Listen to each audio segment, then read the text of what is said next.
একটা নাম, একটা ক্রিকেটার, একটা আবেগ, মুস্তাফিজুর রহমান। যে মুস্তাফিজুর রহমানের জন্য এত কিছু ঘটে গেল। বাংলাদেশ বিশ্বকাপে যাচ্ছে না ভারতে। বাংলাদেশ চেয়েছে বিশ্বকাপ খেলতে, শেষ পর্যন্ত চেষ্টা করে গেছে বাংলাদেশ ক্রিকেট বোর্ড এবং বাংলাদেশ সরকার, তারপরেও খেলা হয়নি। একটা মিটিং হয়েছে, যে সভার পর ক্রীড়া উপদেষ্টা বলেছেন যে আইসিসি বাংলাদেশের সাথে সুবিচার করেনি, একেবারে সুবিচার করেনি। এখানে অমত করা যাবে না, অবশ্যই অমত করা যাবে না, চেষ্টা করেনি। আমি এর আগেও একটা ভিডিওতে বলেছি যে আইসিসি চেষ্টা করতে পারত, কিন্তু চেষ্টা করেনি, একেবারেই চেষ্টা করেনি। কিন্তু আইসিসি সুবিচার না করলেও মুস্তাফিজের জন্য কি একটা সুবিচার হয়ে গেল? মুস্তাফিজের জন্য বাংলাদেশ খেলতে যায়নি। মুস্তাফিজুর রহমান যে পরিমাণ অপমানিত হয়েছেন, যে পরিমাণ কষ্ট পেয়েছেন, যে পরিমাণ তার মনের মধ্যে আক্ষেপ আছে, যে পরিমাণ অনুতপ্ত বোধ আছে, যে একটা লিগে খেলার সুযোগ পেলেন কিন্তু কোনো ভুল না করে খেলতে পারলেন না, বাদ দেওয়া হলো, সেটা কি মোচন হলো? তার জন্য কি সুবিচার হয়ে গেল? যে বাংলাদেশ দল সেখানেই, সেই মাটিতে, যে মাটি থেকে মুস্তাফিজুর রহমানকে বাদ দেওয়া হয়েছে, সেখানে বাংলাদেশ দল যাচ্ছে না বিশ্বকাপ খেলতে নিরাপত্তা ইস্যুতে।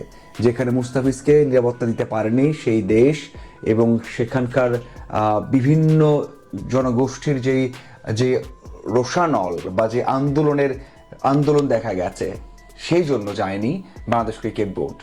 একদিক দিয়ে আইসিসি অবিচার করছে বাংলাদেশের সাথে, অন্যদিকে বাংলাদেশ ক্রিকেট বোর্ড, বাংলাদেশ সরকার মুস্তাফিজের জন্য কি সুবিচার করলেন?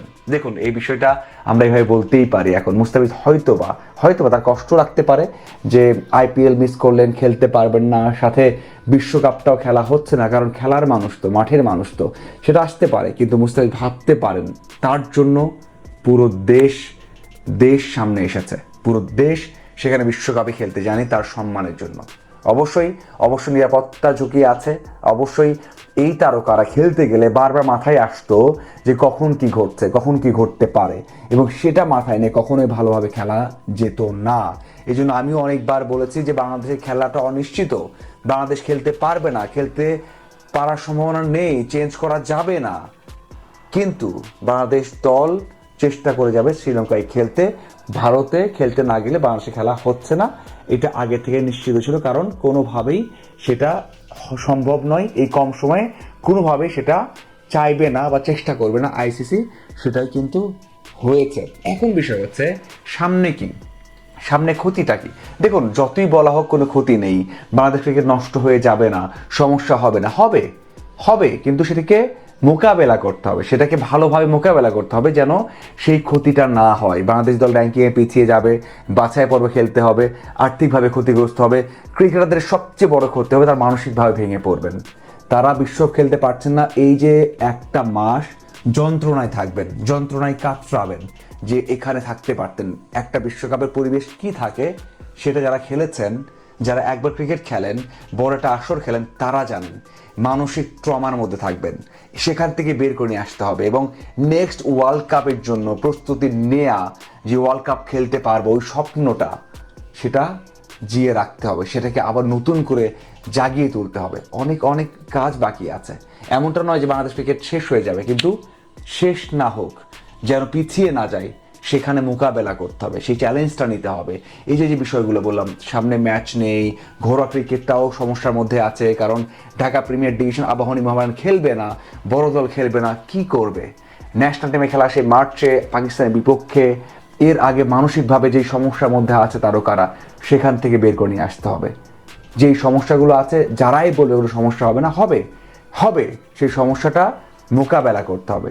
বাংলাদেশ সিদ্ধান্ত যেটা নিয়েছে ভুল নেয়নি। দেখুন, একটা ছোট্ট উদাহরণ দেই, মুস্তাফিজুর রহমানকে নিয়ে যে কাজটা করা হয়েছে, যদি এখানে ভারতীয় কোনো ক্রিকেটার ABCD, অথবা আপনি নাম ধরেও বলতে পারেন কোহলি, রোহিত, তারা বাংলাদেশে খেলতে আসবে, কিন্তু হঠাৎ করেই কোনো একটা জনগোষ্ঠী হয়তো আন্দোলন করলেন যে না, ভারতের কাউকে আমরা আসতে দেব না, বা কোনো লিগ খেলতে আসবেন, যদি সেটা বাংলাদেশ সরকার মেনে নেয় এবং আসতে না দেয়, বাদ দিয়ে দেয়, সেটা ভারত মানবে কোনো দেশ? ভারত না, কোনো দেশ মানবে না, এবং সেই দেশ আসতে চাইবে না।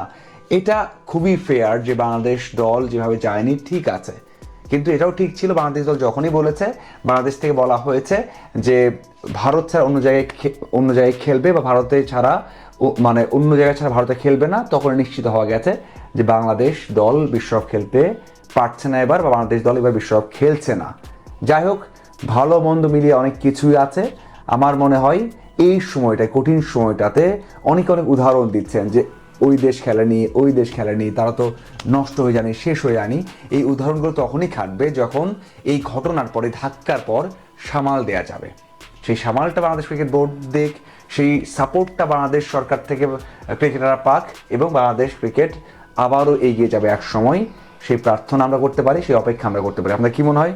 অবশ্যই জানাবেন। ধন্যবাদ সবাইকে।